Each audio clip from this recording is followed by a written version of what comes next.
Nabishwa Dikume nami Dikume nami Nabishwa Dikume nami Dikume nami Nabishwa Dikume nami Dikume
Hari ibitari byo gucura kukaza mu matikira agera no kwa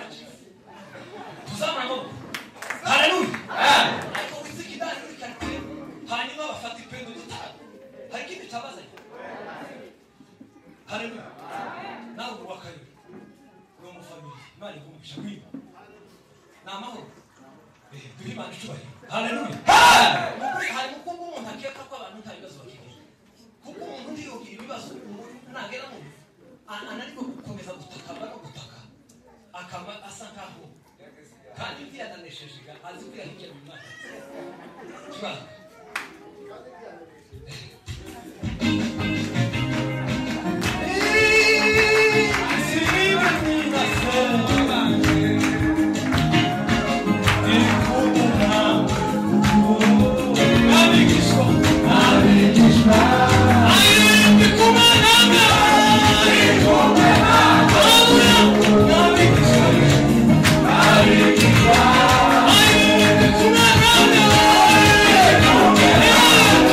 Hallelujah.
Wanaweza sivyo sana. Ingaho ntabuntu wahagaritse. Tuwele timana icyubahiro. Ugatwese kwa haleluya. Pastor avuze ku mbaraga z'amateraniro.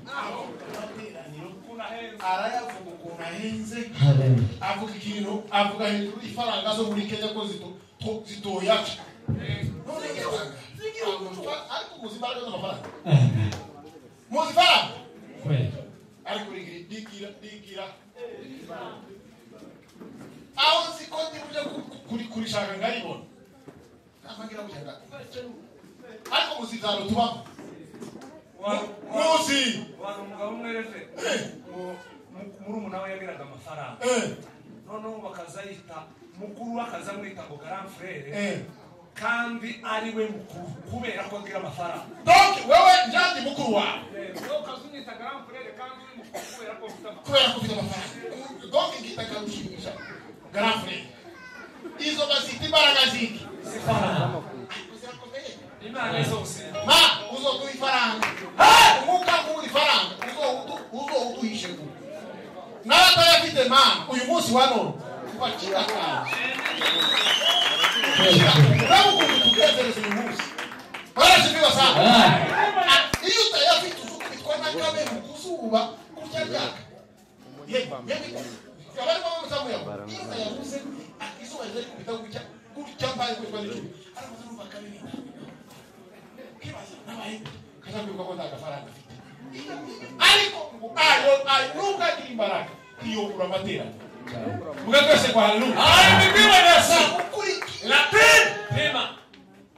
Ndongera ndamukurikira. Iyo dufite agafaranga to. Iyo ufite agafaranga, iyo ubona neza mugakoze kutagasanga y'umutumbi gatungana. Azamatangira kwisetsa gusa. Uyu mugore wanje azamatangira kwisetsa gusa. Ariko akakubita ngo uzatafaranga afite ntazo bite. Yaraba kuri mbese ntazi yo kare. Zana mafara tangi imina kizanitangira. Ziki imbaraga ahantu hose. No mwikanisa zigira imbaraga. Wotunga dutiranya agafaranga kuri. Iyo gukora igitanga. Umukobwa musinzira. Tubasi. Tubagasa kwa haleluya. Ari bibiwe Yesu. Baraga zifaranga nizo za. Twangwa rero zo mukuru babifika neza. Bazita imbaraga zifaranga. Iyo tutakira ifaranga tuba dupapiriza. Uretse ko bazapapiriza kandi bazifite. None rero tugiye kongera dutambira Imana. Tubwire Imana ngo Mana waduhaye amatera. Kuko Dawidi yaravuze ngo kuba mu nzu yawe umunsi umwe Mana. Inyakira muzi iyo yishuri digira abagabo gusanga abagabo. Dawidi iwe Mugatwese kwa haleluya. Ari bibiwe Yesu. Tuvuge kwa haleluya. Enote tande lo elitanda. Zivai. Iyo tugize iminsi hano tutateguye event hatari amateraniro hatari igiterane tuba dufite umwenda ku Mana. Mureka babwire ikindi Imana izatubaza abashumba batagira amateraniro mu makanisa. Imana izobabaza ikintu gikomeye bahise itorero. Nawe Imana izobaza amateraniro mwateguriwe kimwayitabira. Kurwanya ruhande nzoza ngerageza. None tugiye kongera guhimbaza Imana. Ariko nashatse guhimbaza Imana mu isengesho. Duhudumira mu mitima yacu. Tubwire Imana ngo dukeneye kugira ngo wongere ugendere mu mitima yacu. Turi mu bihezo umwuma. Wongere kandi Imana utugarurire ubusabane. Twongere muri uko kuramya Imana rero. Iyo turamya Imana tuzadusabana n'Imana. Tubwire Imana ngo muri iki gisiriba nyemerera buri muntu wese azina bivuga mwemeye gusabana nawe. Iyo twasabanye nawe tuzatumika karaha. Uturanye igisiriba wacuranze. Jesus. Agira ibibazo se n'izakambi sakisi. Hari cyo umuntu utatekereza kuri Yesu. Ari kuturanga. Twagiye.